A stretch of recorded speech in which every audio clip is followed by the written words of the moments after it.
बंधुओं, जय श्री राम। बंधुओं, अगर आपको जीवन में सफलता पानी है तो आपको अपने शत्रुओं पर विजय प्राप्त करना ही पड़ेगा, चाहे वह शत्रु गुप्त हो या प्रत्यक्ष रूप से हो। जब तक आप अवरोधों को पार नहीं कर जाएंगे, संघर्षों पर विजय नहीं प्राप्त कर लेंगे, अपने कंपटीटरों को पराजित नहीं कर देंगे, तब तक जीवन में किसी भी प्रकार की सफलता संभव नहीं है। तब तक आपका जो मार्ग है वह बाधाओं से भरा रहेगा। जब तक आप अपने कंपटीटर हैं, जो आपके दुश्मन हैं, जो आपके कुल मिलाकर गुप्त शत्रु हैं, इनको परास्त करना ही पड़ेगा। तो इनको आप कैसे परास्त कर सकते हैं एक ही चुटकी में, उसका राज जो है मैं आज आपको इस वीडियो में बताऊंगा।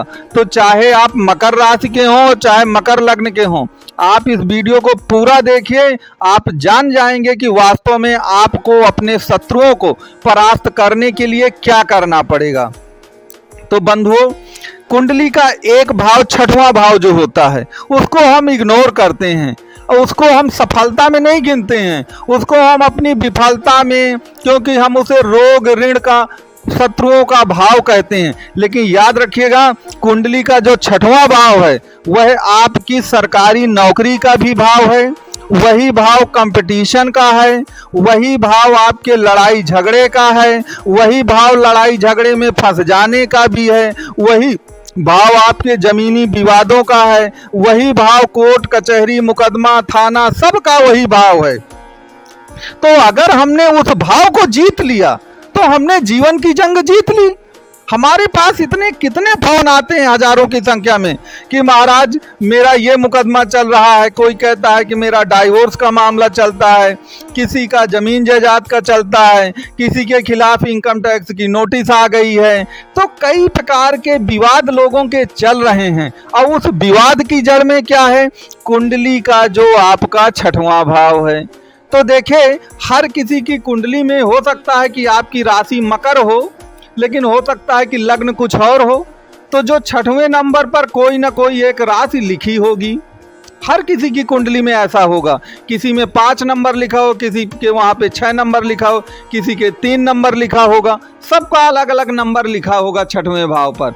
लेकिन मैं आपको एक कॉमन सूत्र पहले बताता हूँ कि कुंडली में छठवें भाव का जो कारक ग्रह माना गया है वह मंगल देव माने गए हैं, क्योंकि मंगल देव लड़ाई झगड़े के भी प्रतीक हैं, मंगल देव आपके कर्जे के भी प्रतीक हैं। तो अर्थात आप ये बताइए कि चाहे कर्जा हो, चाहे रोग दरिद्र हो, चाहे लड़ाई झगड़ा हो, चाहे कोर्ट कचहरी हो, ये सब के सब आपके शत्रु ही कहलाएंगे, ये कोई मित्र थोड़ी हैं आपके।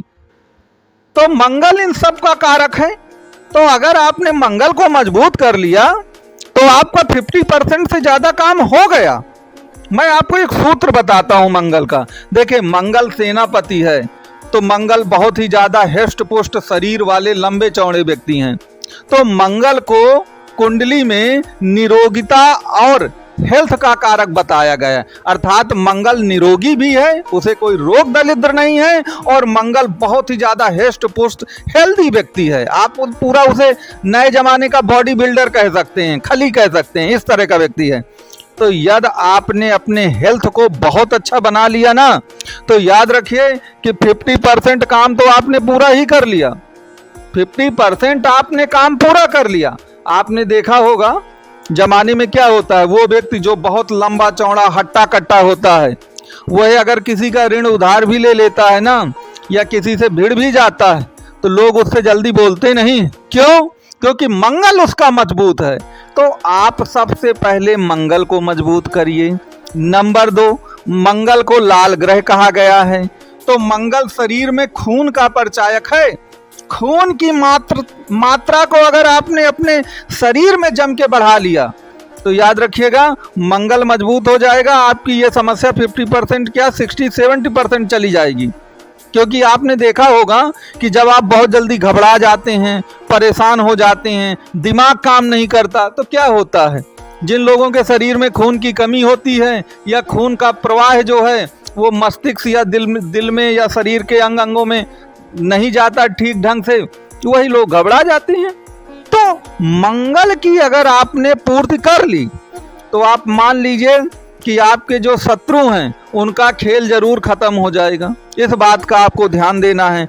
अब यहाँ पर एक बात और याद रखिएगा कि हम लोग करते क्या हैं, हम लोगों की ये आदत सी बन गई है कि हम कुंडली में कभी शनि की चर्चा करेंगे, कभी राहु की कर लेंगे, फिर गुरु की कर लेंगे। जब धन धान्य रुपया पैसा विलासिता लग्जीरियस लाइफ की बात आएगी तो शुक्र की भी चर्चा कर लेते हैं।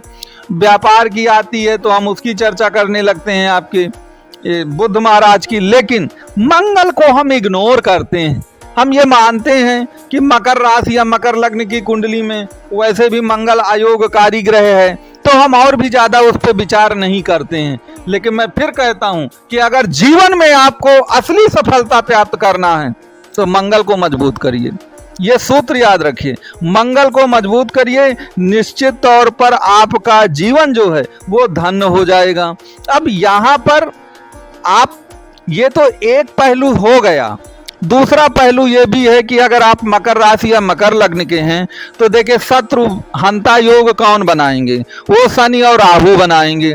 अब शनि और राहु की जो पोजीशन है आपकी कुंडली में वो कहाँ पर है ये मुझको नहीं मालूम है, क्योंकि जहां पर उनकी पोजीशन होगी, किसी के प्रथम भाव में होंगे, किसी के द्वितीय भाव में, किसी के तृतीय भाव में, तो उनकी पोजीशन कहां पर है ये चूंकि मुझको नहीं मालूम, तो मैं केवल आपको इतना बता सकता हूं कि अगर तीसरे, छठवें और 11वें भाव पर आपके शनि या राहु या दोनों विराजमान हैं तो आप में शत्रुहंता योग बनता है।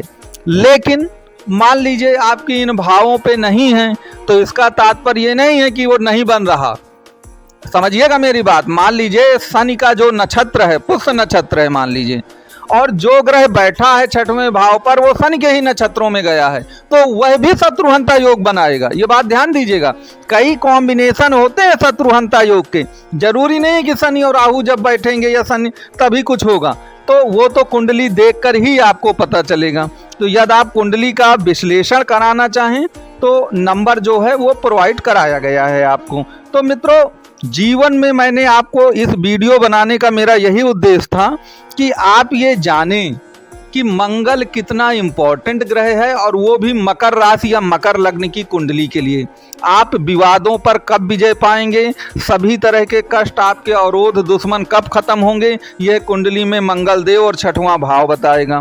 तो मित्रों, आपको ये वीडियो पूरा कैसा लगा ये ज़रूर बताइएगा, और कुंडली से संबंधित कोई भी आप विश्लेषण कराना चाहें तो नंबर आपको प्रोवाइड कराया गया है।